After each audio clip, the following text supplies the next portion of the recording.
ke pyetur ndonjëherë, pse unë? Pse kjo situatë? Pse pikërisht tani? Ke ngjerë se je në vendin e gabuar, në kohën e gabuar, me njerëzit e gabuar dhe nuk kupton asgjë. Por çfarë nëse të thosha se nuk ka asgjë të gabuar, se çdo detaj i situatës sate, sa do i dhimbshëm, sa do konfuz, sa do i padrejt që të duket, është planifikuar me precizion hyjnor. Përgjigja e pyetjes pse, kur ta dëgjosh, do të lërë krejtësisht pa fjalë. Qëndro deri në fund. Ka një pyetje që çdo njeri e bën në një moment të jetës. Një pyetje që buron nga thellësia e shpirtit dhe nuk gjen lehtë përgjigje. Pse jam këtu? Pse kjo situatë?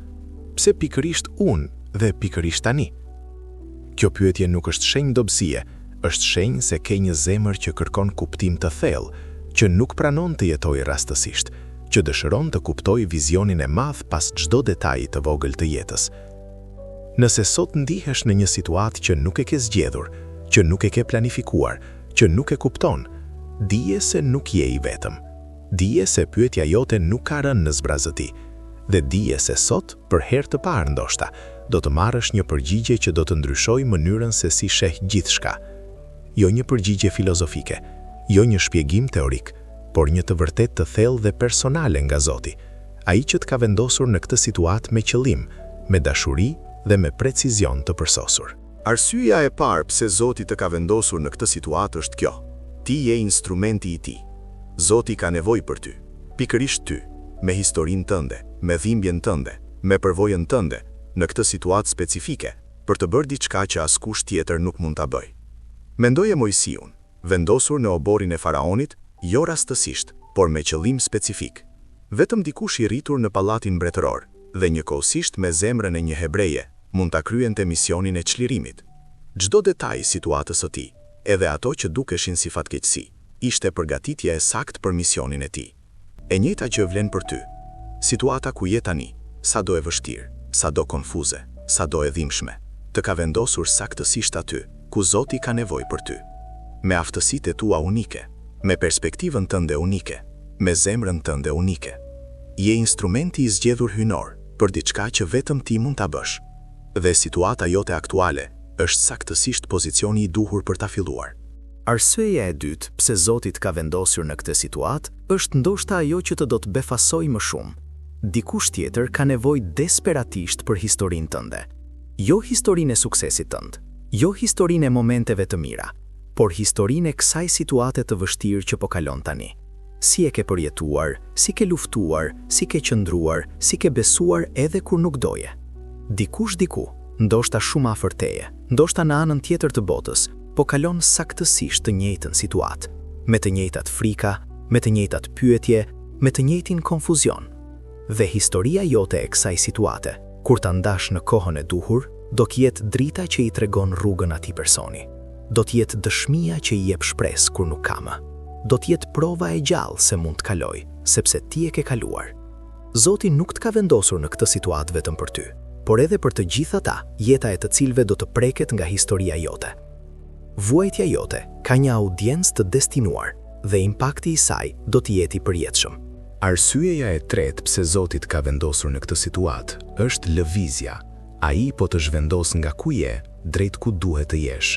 Shumë prej nesh jemi krijesa të zakonit. Na pëlqen stabiliteti, na pëlqen e njohura, na pëlqen të dimi çfarë do të ndodh nesër. Por bekimi yt nuk ndodhet aty ku je tani, ndodhet aty ku Zoti po të çon. Dhe shpesh mënyra e vetme për të lëvizur nga pozicioni i vjetër drejt pozicionit të ri është nëpërmjet një situate të vështirë që të bën të parehatshëm mjaftueshëm për të lëvizur. Mendoje zogum që mëson të fluturoj, nuk do ta linte kur folen nëse foleja do të ishte gjithmonë rehat dhe e sigurt, por kur foleja bëhet e pakëndshme, zogu hap krahët dhe zbulon se mund të fluturoj. Situata jote e vështirë është foleja e pakëndshme dhe Zoti po të thotë, ke krah, është koha të fluturosh. Çdo gjë që të ka bërë të parehatshëm në situatën e tanishme është shtytja hyjnore drejt diçkaje kaq të madhe dhe kaq të bukur sa nuk mund ta imagjinosh ende nga ku je tani. Arsyeja e katërt pse Zoti të ka vendosur në këtë situatë është ndoshta ajo që është më e vështirë për ta kuptuar në kohën reale. Ai po të mbron nga diçka që ti nuk e sheh. Ka gjëra që Zoti sheh dhe ti nuk i sheh. rrugë që duken tërheqëse, por çojnë drejt shkatrimit. Mundësi që duken të mrekullueshme, por janë kurthe. Marrëdhënie që duken të përsosura, por do të dëmtonin thellë. Vendime që do të dukeshin të drejta, por do të kishin pasoja katastrofike. Dhe shpesh, mënyra e vetme që Zoti mund të mbrojë nga këto gjëra është të vendos në një situatë që të pengon të shkosh atje. Situata jote e vështirë mund të jetë mbrojtja më e madhe hyjnore që ke marrë ndonjëherë, edhe nëse nuk e kupton tani. Mendoje si prindi që i thot fëmijës jo nga mëria, por nga dashuria dhe nga njohja e rrezikut që fëmia nuk e sheh. Zoti është ati yt, dhe çdo blokad, çdo situatë e vështirë që ka lejuar, ka pasur dashuri dhe mbrojtje në thelbin e saj. Besoj mbrojtjes së tij, edhe kur nuk e kupton. Arsyeja e pestë pse Zoti të ka vendosur në këtë situatë kalon shumë përtej jetës sate personale. Zoti po ndërton diçka të përjetshme nëpërmjet teje. Diçka që do të mbijetoj kohën, diçka që do të prek brezni pas brezni. Diçka që do të ketë impakt kaq të madh sa vetë ti nuk do ta kuptosh plotësisht madhësinë e saj gjatë jetës sate. Mendoje Rutin, një grua e huaj dhe e ve që zgjodhi të qëndronte besnike në situatën e saj të vështirë. Ajo nuk dinte se nga besnikëria e saj do të lindë një linjë familjare që do të ndryshojë historinë e gjithë njerëzimit.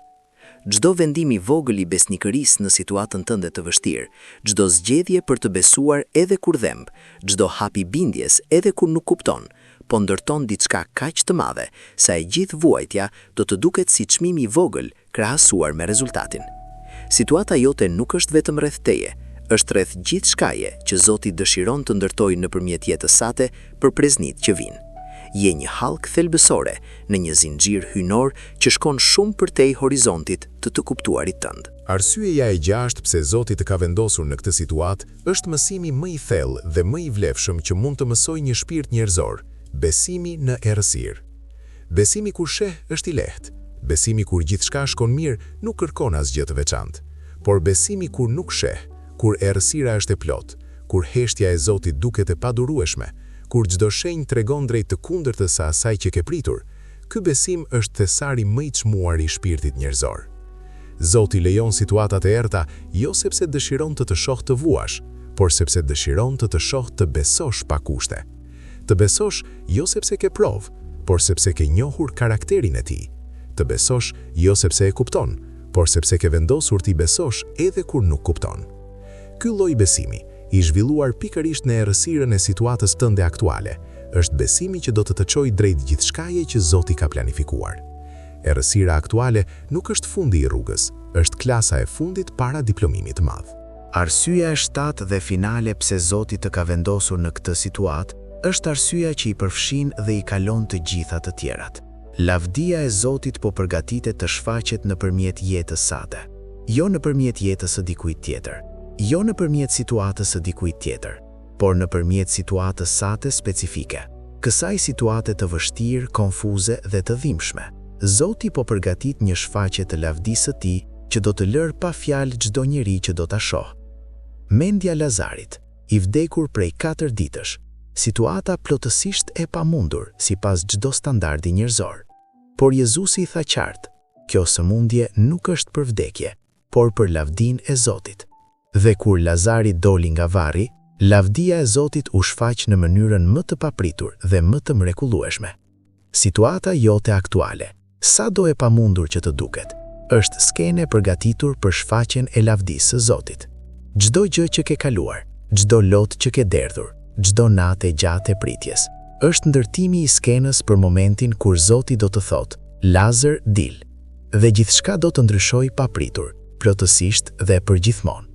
Tani që ke kuptuar 7 arsyet pse Zoti të ka vendosur në këtë situatë, hapi i rëndësishëm është të mësosh ta shohësh situatën tënde me sytë e Zotit dhe jo me sytë e frikës dhe konfuzionit njerëzor. Syri njerëzor sheh situatën, syri i Zotit sheh destinacionin. Syri njerëzor sheh problemin, syri i Zotit sheh mundësinë. Syri njerëzor sheh dhimbjen, syri i Zotit sheh transformimin. Syri njerëzor sheh fundin, syri i Zotit sheh fillimin. Hapi i parë për të parë me sytë e Zotit është të ndryshosh pyetjen. Nga pse po ndodh kjo, në çfarë po përgatit Zoti nëpërmjet kësaj? Kjo ndryshim i thjesht perspektive ndryshon gjithçka. Hapi i dytë është të lexosh historitë e njerëzve biblik në situata të vështira dhe të shohësh si çdo situatë e tyre ishte hap drejt diçkaje të madhe. Hapi i tretë është të mbash një ditar mirënjohje. Çdo ditë shkruaj 3 gjëra për të cilat mund t'i falenderosh Zotit edhe në mes të situatës. Mirënjohja ndryshon perspektivën më shpejt se çdo gjë tjetër. Dhe hapi i katërt, lute Zotin çdo ditë të jap sytë e tij për situatën tënde. Kjo lutje e thjeshtë, Zot, më ndihmo të shoh si shef ti, mund të ndryshoj gjithçka.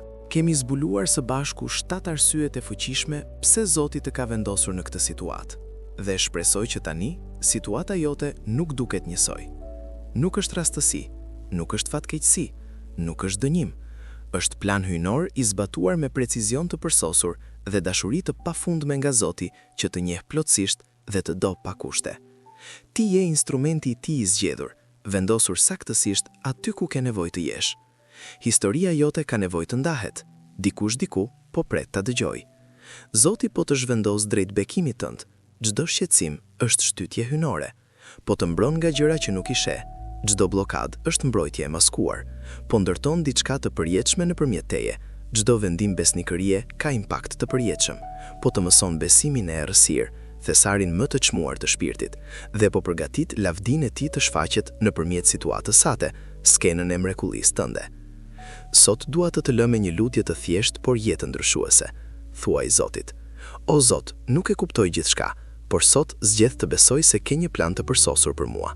Zgjedh të shoh situatën time me sytë e tu, zgjedh të jem instrumenti yt i gatshëm dhe besnik, dhe zgjedh të pres me besim të plot lavdinë që po përgatit të shfaqet nëpërmjet jetës sime. Nëse kjo video preku zemrën tënde sot, shkruaj në komente arsyeën që të preku më shumë. Dua ta di cila nga 7 arsyet zemra jote kishte nevojë ta dëgjonte sot. Ndaje këtë video me dikë që po lufton të kuptoj pse është në situatën e tij, sepse ndoshta këto fjalë janë pikërisht ato që ai person ka pritur të dëgjojë. Abonohu dhe aktivizo njoftimet, sepse çdo javë kemi mesazhe të reja që mund të ndryshojnë jetën tënde. Dhe mbaj mend gjithmonë, situata jote nuk është rastësi, është plan hyjnor, dhe përgjigjja e pyetjes pse, tani e di, do të lërë pa fjalë.